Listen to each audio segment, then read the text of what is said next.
Hi friends, నేను మీ దుర్గా ప్రసాద్. మీరు చూస్తున్నది సంతోష్ సిరీ 6196 యూట్యూబ్ ఛానల్. ఈరోజు మనం రోహ్టాంగ్ పాస్ మిస్టరీ గురించి తెలుసుకుందాం. అసలు ఏంటి ఈ రోహ్టాంగ్ పాస్, ఎక్కడ ఉంది అని అనుకుంటున్నారా? మన భారతదేశంలోనే హిమాచల్ ప్రదేశ్లోని మనాలి నుండి లేహ్ వెళ్లే మార్గంలో 13,050 అడుగుల ఎత్తులో ఉంది. భూగోళ శాస్త్రపరంగా ప్రమాదకరమైన ప్రదేశంలో ఇదొకటి. ఈ మార్గంలో పర్యాటకులు, ప్రయాణికులు, స్థానికులు మాయమైన ఘటనలు చాలా ఎక్కువగా జరిగాయి.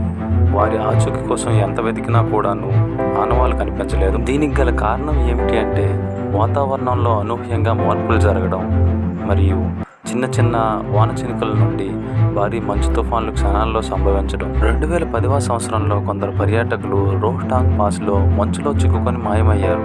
వారి శరీరాలు కూడా ఇప్పటికీ కనపడలేదు. అలాగే 2018లో ఇక్కడ భారీ మంచు తుఫాన్ వలన ఒక ఆర్మీ బృందం కూడా అదృశ్యం కావడం సంచలనం రేపింది.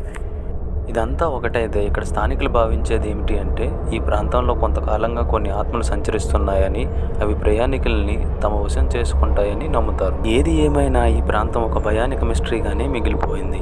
ఎవరు ఈ మిస్టరీని ఛేదించలేకపోయారు. మరి మీలో ఎవరైనా ఈ మిస్టరీని ఛేదించాలనుకుంటున్నారా? అయితే కింద కామెంట్ చేయండి. మరిన్ని ఇలాంటి థ్రిల్లింగ్ వీడియోస్ కోసం నా ఈ ఛానల్ని సబ్స్క్రైబ్ చేసుకోండి. మీరు చేసే ప్రతి ఒక్క లైక్ అండ్ సబ్స్క్రైబ్ అనేది నా ఈ ఛానల్ డెవలప్మెంట్ కోసం ఎంతగానో ఉపయోగపడుతుంది.